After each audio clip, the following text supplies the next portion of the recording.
Est-ce que vous savez pourquoi cette chaîne est spéciale?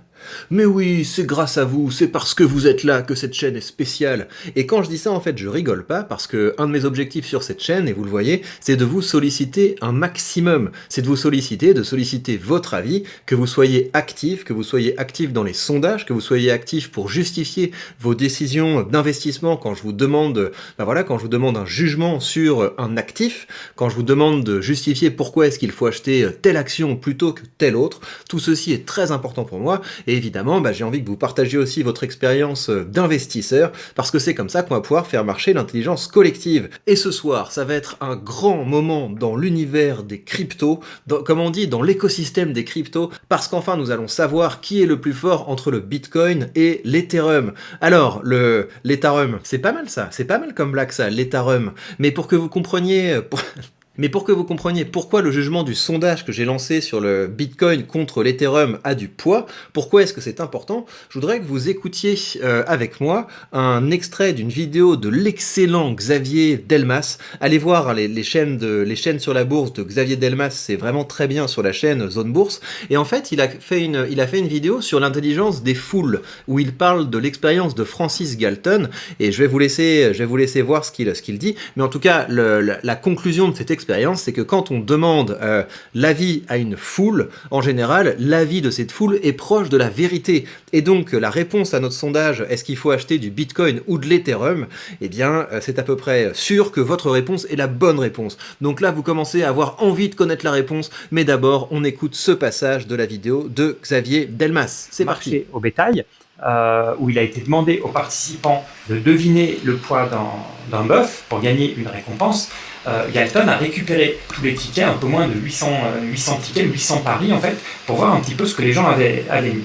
Au final, aucun participant n'a trouvé le poids exact. Donc on peut dire, et même il y a eu pas mal de paris en fait qui ont été faits à des poids un petit peu aberrants. Donc on ne peut pas dire que l'ensemble des personnes qui étaient présentes soient rationnelles ou connaissent réellement le poids d'un bœuf.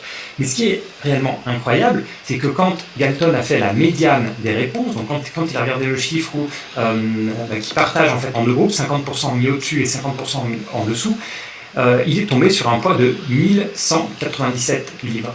Alors que le poids réel du bœuf était de 1198 livres, c'est-à-dire qu'il y a eu une livre de différence, c'est-à-dire 0,08% d'erreur. Vous vous rendez compte, c'est quand même assez impressionnant. Et donc après, il parle d'autres expériences qui ont été faites. Est-ce que vous pouvez deviner le nombre de boules de gomme qu'il y a là-dedans, le nombre de petites perles qu'il y a là-dedans? Et à chaque fois, le jugement de la foule est proche de la vérité. Même si les gens individuellement ne sont pas capables de donner le poids exact, quand on fait la médiane de tous les jugements, on se rapproche de la vérité. Et donc on va enfin pouvoir connaître la vérité, qui est le plus fort entre le Bitcoin et l'Ethereum. Juste une chose sur pourquoi est-ce que j'ai lancé ce sondage, c'est qu'une des conditions pour que le jugement de la foule soit un bon jugement, c'est qu'il faut que la foule soit diverse. Il faut qu'il y ait des gens qui aient des points de vue très différents. Et vous savez que moi je passe quand même pas mal de temps dans mes vidéos sur les cryptos, sur les NFT, à être un peu taquin, à être un peu espiègle à l'égard des gens qui investissent dedans. Mais voilà, vous êtes précieux. Je vous respecte. Le fait que je n'investirai jamais, en tout cas, ça ne viendrait jamais à l'idée d'investir dans les crypto-monnaies, le fait que vous soyez boule, vous ayez vraiment envie d'investir dans les crypto-monnaies, je suis content que vous soyez là. Je suis content que vous soyez là parce que ça veut dire que vous avez une vision du monde qui est très différente de la mienne. Ça veut dire que vous avez une vision de l'investissement qui est très différente de la mienne. Et voilà, je vais être taquin, je vais un petit peu mettre des petits taquets comme ça, mais vous avez le droit aussi de mettre des petits taquets dans les commentaires. On s'amuse, c'est bon enfant, mais cette diversité est une force. Et donc, ça va être un des fils rouges de cette chaîne. Peut-être qu'un jour, vous allez me convaincre d'investir dans les cryptos. Et je peux investir dans les cryptos via mon portefeuille Bucks, donc peut-être que je déciderai d'acheter un jour des cryptos. Voilà, pour faire partie de votre bande, pour qu'on puisse un petit peu s'amuser ensemble, pour qu'on puisse parler de ce sujet d'une façon un petit peu, en tant qu'investisseur, pas seulement en tant que commentateur, parce que vous savez que moi j'aime bien être skin in the game, comme on dit. Alors, ceci étant posé, voyons le résultat de ce sondage. Et voilà, c'est absolument définitif. L'Ethereum est un meilleur investissement que le Bitcoin. L'Ethereum est un meilleur investissement que le Bitcoin. Vous n'avez plus rien à dire. Donc la team Bitcoin, je suis désolé, c'est la team Ethereum qui a gagné pour toujours. C'est absolument définitif. Voilà, vous savez, la foule a raison et la foule dit que l'Ethereum est meilleur. Alors, on va regarder un petit peu vos commentaires parce que peut-être que ça va me convaincre. Hein. Peut-être qu'à la fin de cette vidéo, je vais me dire, mais non, mais en fait, ils ont raison. Ouh là là, quand même, 55-45, hein, c'est pas une petite marge. Et peut-être qu'à la fin de cet épisode, je vais me dire, ok, c'est bon, je commence à investir dans les cryptos. Alors, Ri2Dlox, tu me diras comment ça se prononce, nous dit, en prenant en compte la volatilité de ces crypto-monnaies et surtout ces spéculations qui ne se basent sur rien d'autre que les émotions, je pense qu'avoir un peu de Bitcoin dans son portefeuille avec cette baisse de prix ne peut pas être mal si on joue justement avec ses émotions au vu de la notoriété qu'elle a acquis au fil de toutes les années par rapport à ses concurrents. Effectivement, hein, ce serait une raison de vouloir investir dans les cryptos, c'est de se dire la hype va revenir, et même si on n'y croit pas du tout, on peut se faire un petit billet là-dessus. Je comprends qu'on raisonne comme ça, mais moi j'aime bien, j'aime bien investir dans des choses que je trouve utiles et intéressantes. Alors, Heraclore nous dit, les cryptos sont toutes récentes et on ne peut pas prévoir comment vont réagir les États, le marché, les banques, et donc je dirais le Bitcoin, car c'est la plus solide et c'est la valeur la plus sûre des cryptos, ok? Alors Rico Taline qui nous dit l'Ethereum peut être aussi utile, rentable et nécessaire que possible. Si le Bitcoin tombe, Ethereum lui emboîte le pas. Donc en fait c'est un argument pour le Bitcoin. En fait le Bitcoin c'est la crypto-monnaie qui donne le là du marché. Vous me dites dans les commentaires hein, si les commentateurs là disent des bêtises ou pas. Comme ça on va pouvoir faire marcher un petit peu l'intelligence collective. Mais je pense Rico que tu as raison. Moi je te fais confiance Rico jusqu'à preuve du contraire. Jupiter nous dit l'Ethereum pour le cas d'usage. Limités aujourd'hui par des frais et la vitesse de transaction, mais qui vont exploser quand la blockchain passera du proof of work, dépendant de la puissance de calcul énergivore, au proof of stake peu énergivore. Ouais, donc là, faut me tenir un peu au courant, hein. On en est où de ce truc? Et est-ce que c'est vrai que ça va faire un grand changement? Parce que s'il n'y a pas d'utilisateurs sur le marché, le fait que la technologie devienne meilleure, ça va pas changer grand-chose. Est-ce qu'on n'est pas quand même dans une espèce de grosse hype, avec seulement quelques illuminés qui se disent ouais c'est le futur, etc. Est-ce qu'il y a vraiment des entreprises, est-ce qu'il y a vraiment des gens qui vont bénéficier réellement de la blockchain? Ou alors est-ce qu'on est encore dans un truc un petit peu bullshit quoi? Voilà, est-ce que dites-moi si vous pensez que ça peut être utile. Voilà, à quoi ça sert? Je sais pas moi, dans le domaine, je sais pas moi, de l'énergie, est-ce que ça va être utile la blockchain? Dans le domaine de la finance, est-ce que ça va être utile la blockchain? Dans le domaine de la consommation, est-ce que ça va être utile la blockchain? Dans le domaine de l'immobilier, est-ce que ça va être utile la blockchain? Voilà, donner des exemples, des choses un petit peu concrètes. Sachant que dans l'immobilier, j'ai ma petite idée, parce qu'il se pourrait, on ne sait pas, que je sois bull sur une technologie blockchain liée à l'immobilier, mais on aura le temps d'en reparler, vous en faites pas, voilà, le chemin suit son cours, et les mouettes suivent le bateau, parce qu'elles espèrent récupérer du poisson, vous savez bien. Alors, El Flaco nous dit, El Flaco, c'était pas le pseudo de Pastore, ça, du joueur Pastore? Vous me dites hein, si je me trompe. Alors, contrairement au Bitcoin, l'Ethereum est au moins basé sur une entreprise avec des fondements et un code reproductible dont découlent plusieurs autres cryptos. Ces fluctuations sont bien moins importantes que celles du Bitcoin. Donc l'Ethereum repose sur une entreprise. C'est quoi l'entreprise? Est-ce que vous pouvez m'en dire plus sur cette entreprise? Et est-ce que cette entreprise est utile à part pour des gens qui sont un petit peu dans l'écosystème des cryptos? Est-ce que ça peut avoir une utilité pour vous voyez moi ce que j'investis dans des entreprises, quand j'investis dans Coca-Cola, quand j'investis dans Mac, ça s'appelle Apple. Quand j'investis dans Apple, quand j'investis dans Microsoft, j'investis dans des choses dont on voit les produits. Le grand public peut utiliser ces produits. Est-ce que Ethereum a des choses qui sont utiles pour le grand public? Alors Fred nous dit, le Bitcoin c'est la base, donc il en faut. Par contre, j'attendrai septembre, octobre, car selon de plus en plus d'analystes de tous côtés, le cours est relativement stable, mais il pourrait descendre sous les 15 000 si le contexte économique est mauvais. Pour l'Ether, c'est bon d'en avoir, mais actuellement, c'est ça un côté loto. Si le merge est maintenu à la date estimée pour que tout se passe bien, ça pourrait être banco. En revanche, si ça continue de décaler ou si ça se passe mal, eh bien plouf. Pour ma part, je fais du stacking d'Osmo. Donc du stacking, ça veut dire que tu prêtes tes cryptos en échange d'un revenu, c'est ça que ça veut dire? Ça me fait gagner un peu de récompense. Si un jour les tokens prennent de la valeur, tant mieux. Mais le but, c'est de participer pour faire marcher des projets. Parle-nous un petit peu des projets dont tu parles. Concrètement, c'est quoi ces projets? Est-ce que, tu sais, parce que moi, il y a des gens qui m'ont parlé de projets, mais des trucs délirants, quoi.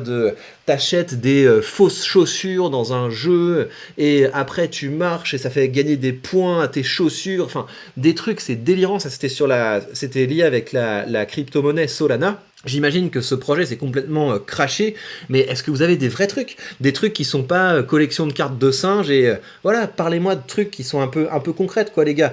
Aidez-moi à vous respecter, s'il vous plaît, aidez-moi à vous respecter. Moi, je demande que ça, de respecter votre écosystème, mais faites un effort. Alors, ouais, et l'autre truc, c'est la base, donc il en faut. Tu sais, il y a plein de trucs qui existent et je vais pas pourtant investir dedans. Je sais que par exemple, c'est la mode au Japon d'acheter des petites culottes usagées pour les sentir. Je vais pas investir dans les petites culottes usagées. Vous voyez, il y a plein de choses qui existent. Mais est-ce qu'on a envie d'investir dedans, les gars? Est-ce qu'on a envie d'investir dedans? Voilà, je vous pose la question. Le Bitcoin est à ce prix, à ce niveau de capital. Vous allez croire que je me moque de vous, mais je suis très content de vous lire. Hein. Vraiment, ça me fait plaisir qu'on ait cet échange. Merci de prendre le temps de discuter avec moi de tout ça, même si je suis un peu taquin. Ça me fait plaisir et vous voyez, votre avis m'importe. C'est pour ça que je lis vos commentaires. Alors, le Bitcoin est à ce prix, à ce niveau de capitalisation pour sa popularité.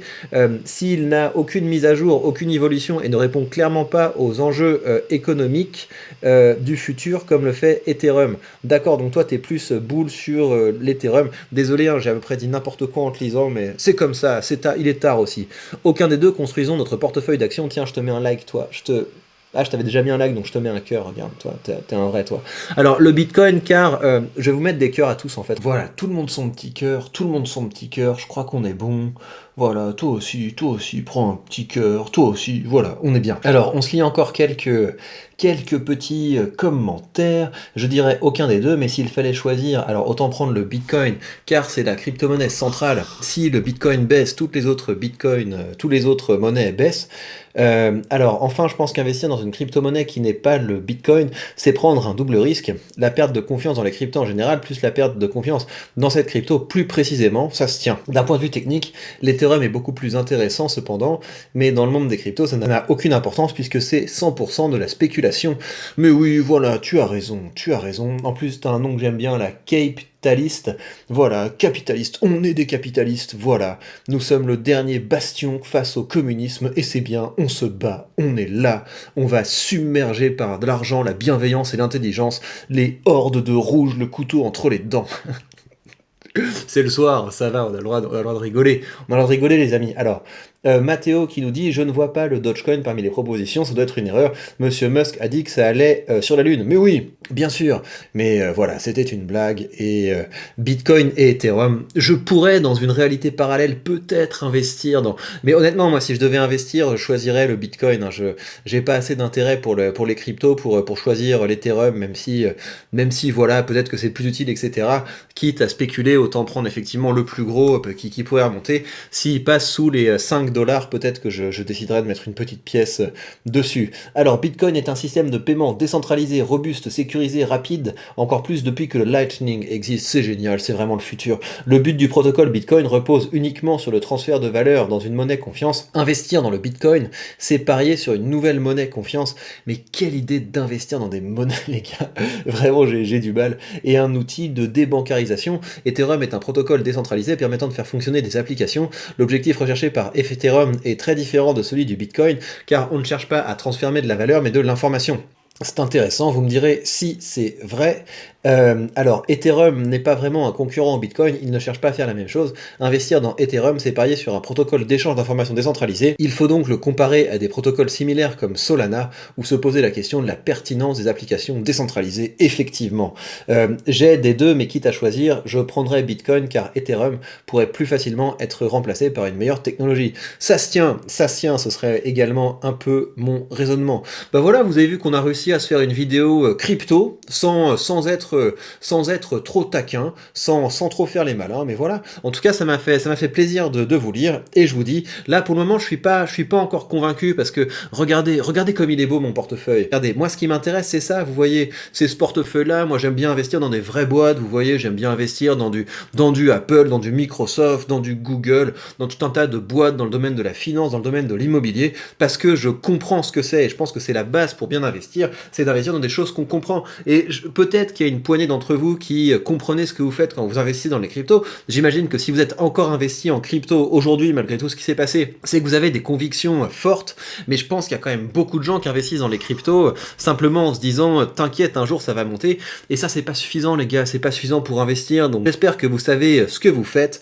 Pour le moment je ne suis pas encore convaincu, désolé, je ne vais pas encore investir dans les cryptos, mais qui sait, peut-être un jour je vais commencer à ajouter des cryptos à mon portefeuille. Et je vous rappelle que si vous voulez investir dans des vrais trucs, vous avez sous cette vidéo le lien vers le courtier que j'utilise, et en suivant ce lien vous bénéficiez d'une action gratuite en créditant votre compte. Prenez bien soin de vous. On retient donc que l'Ethereum est plus fort que le Bitcoin. Dites-moi si vous êtes d'accord avec le résultat de ce sondage, et on se retrouve très vite pour de prochaines news.